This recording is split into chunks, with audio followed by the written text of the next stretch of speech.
Hello, love. How you going? That's good. What you up to?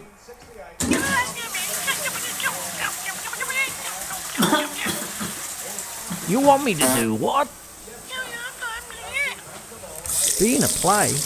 And you want Robbo too? What is it? Romeo and Juliet? All right, love. Okay. I'll ask Robbo. He's here watching the footy with me. Love ya.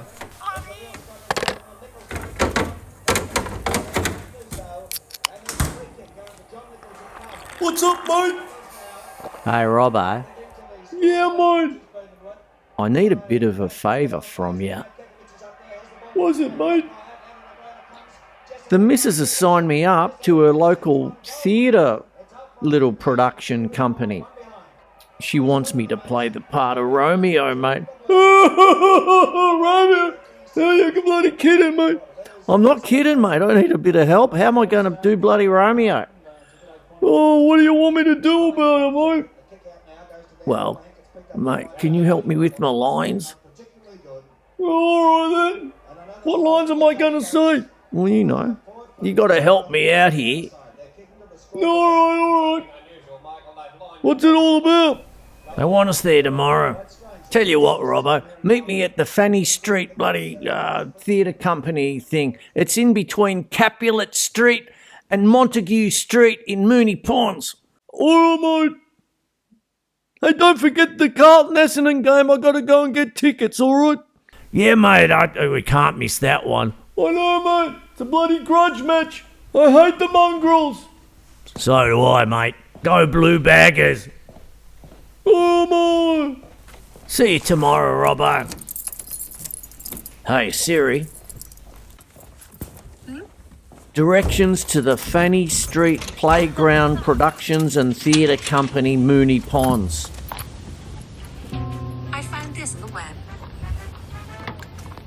To get out of Point Cook, drive for 400 metres and then take the third exit.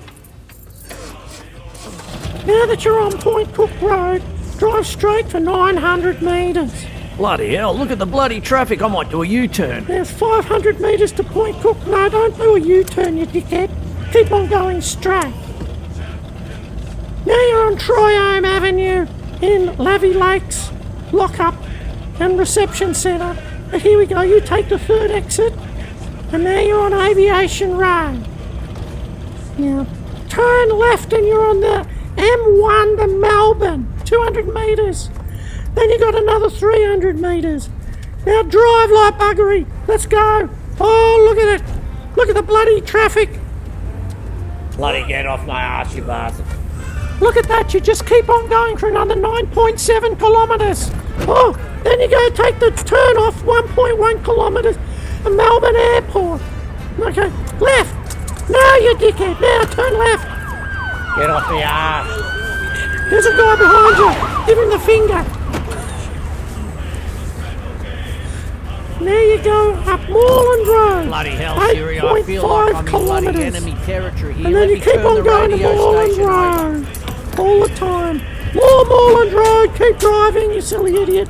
Now you've got to turn left at Hopetown Avenue in 100 metres. Now, there it is now. Can't you see the bloody sign? Bloody Siri, you've got a bit of attitude today. Shut up and drive. There you go. 700 metres and turn right. Veer right. Now you're at Hopetown Avenue. All right now. Now you're at Albion Street. Go 100 metres there. Then turn left at Lawson Street, 200 metres. And then go straight up Lawson Street for another 100 metres. Bloody hell, this is taking forever. Shut up! It's Salisbury Street, 300 metres. Take the bloody left turn now. There you go. And there you go. You're at Fanny Street Playground and Production Centre and Theatre Company. Thanks, Siri. You're welcome.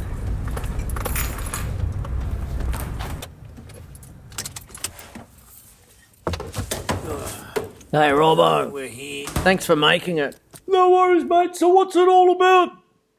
All right, let me tell you what's going on.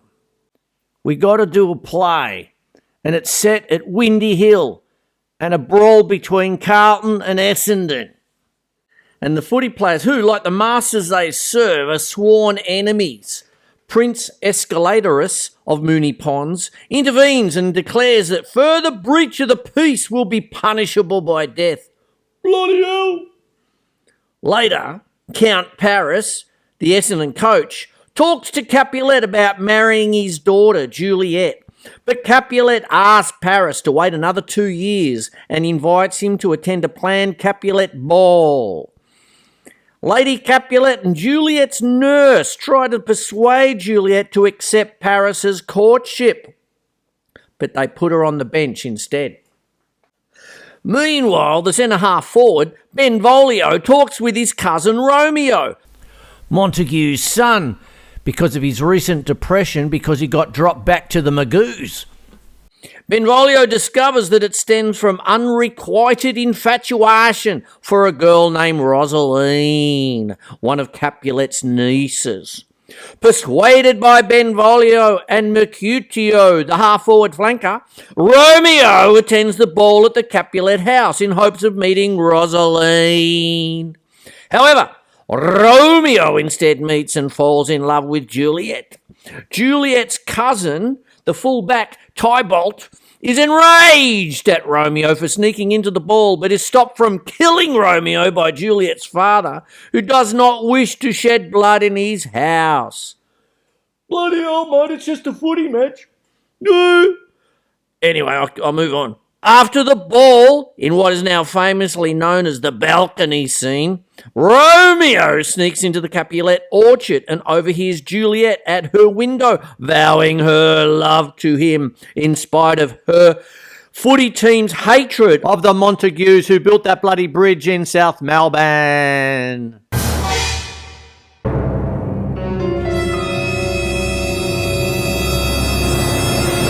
Romeo makes himself known to her and they agree to be married. And with the help of Friar Lawrence, who hopes to reconcile the two families and their footy teams through their children's union, they are secretly married the next day. Tybalt, meanwhile, still incensed that Romeo had sneaked into the Capulet bowl, challenges him to a duel. Romeo, now considering Tybalt his kinsman, refuses to fight. Mercutio is offended by Tybalt's insolence, as well as Romeo's vile submission, and accepts the duel on Romeo's behalf. Mercutio does his Achilles tendon when Romeo attempts to break up the fight and declares a curse upon both households before he dies. A plague on your houses and footy teams. Grief-stricken and racked with guilt, Romeo confronts and slays Tybalt. Mate, this bloody footy match is getting a bit bloody serious. I know, mate. Bloody hell. Montague argues that Romeo has justly executed Tybalt for the murder of Mercutio. The prince, now having lost a kinsman in the warring family's feud, exiles Romeo from Windy Hill under penalty of death if he ever returns, as well as a lifelong membership ban. Romeo secretly spends the night in Juliet's chamber, where they consummate their marriage. Hey, Robbo, what goes on in the footy trip stays on the footy trip. Yeah, Mo! Capulet, misinterpreting Juliet's grief, agrees to marry her to Count Paris and threatens to disown her when she refuses to become Paris's joyful bride. When she then pleads for the marriage to be delayed, her mother rejects her. Juliet visits Friar Lawrence for help, and he offers her a potion that will put her into a death-like coma or catalepsy for the first 3/4 of the match. The friar promises to send a messenger to inform Romeo of the plan so that he can rejoin her when she awakens. On the night before the wedding, she takes the drug, and when discovered apparently dead, she is laid in the middle of the MCG. The messenger, however, does not reach Romeo, and instead Romeo learns of Juliet's apparent death from his servant Baldersac. Heartbroken, Romeo buys poison from an apothecary and goes to the centre of the MCG. He encounters Paris, who has come to mourn Juliet privately. Believing Romeo to be a vandal, Paris confronts him, and in the ensuing battle, Romeo kills Paris. Still believing Juliet to be dead, he drinks the poison. An overpriced VB. Oh, you're more. Juliet then awakens with 10 minutes to go in the final quarter, and discovering that Romeo has done his Achilles tendon so bad that he's dead, stabs herself with his dagger and joins him in death. Mate, this is a bloody happy story. Any jokes in it? Nah, mate, we're still keeping on going here. The feuding families and their footy teams and the prince meet at the G to find all three dead. Friar Lawrence recounts the story of the two star-crossed lovers and footy players, fulfilling the curse that Mercutio swore. The families are reconciled by their children's deaths and agree to end their violent feud. The play ends with the prince's elegy for the lovers, for never was a story of more woe than this of Juliet and her Romeo. The end. Mate? Yeah, mate. Where do I figure in all this? Well, mate, you got to help me because I've got to learn my Romeo lines. So we've got you down for reading Juliet. Bloody hell, mate, what's going on here? I'm not going to read any bloody Juliet, boy. Mate, come on, you're only reading it. You're not acting it. Bloody hell, mate, what do you put me into? You've dropped me in it, mate, drop me in it. Come on, Robbo, it's not as bad as all that. Come on, there's a couple of beers in it for you. No, is it? Yeah. All right, then. I'll give it a crack. But I'm not going on bloody stage, mate. No bloody way I'm going to put on a dress. Ooh. Don't worry, mate. You'll be right. All right, let's start. Okay, so I'll say a few lines, and what it is you got to just read what's on the page there, right? Okay. No. Okay, here we go.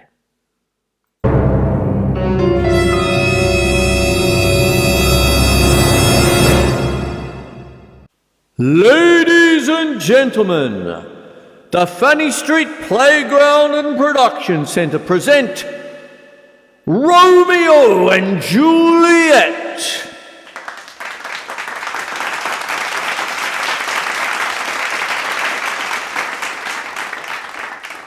The classic Billy Bob Shakespeare love story set in our time with two great rival families, Carlton and Essendon.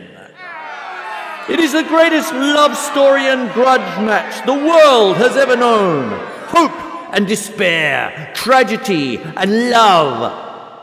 From age to age, one classic story is as timeless as love itself. Now, mate, do we go now? No, Robbo, shush. We still got the introduction to do. The prologue. Yeah, okay. All right. Two households, both alike in dignity, in fair moony ponds where we lay our scene. From ancient grudge break to new mutiny, where civil blood makes civil hands unclean. From forth the fatal loins of these two foes, a pair of star-crossed lovers take their life, whose misadventured piteous overthrows doth with their death bury their parents' strife. The fearful passage of their death-marked love, and the continuance of their parents' rage, which but their children's end naught could remove, is now the 2 hours' traffic of our stage, the which if you with patient ears attend, what here shall miss, our toil shall strive to mend.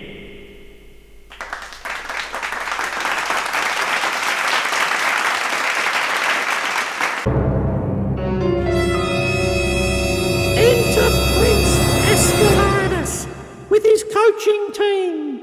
Rebellious subjects, enemies to peace, profaners of this neighbour-stained steel, will they not hear?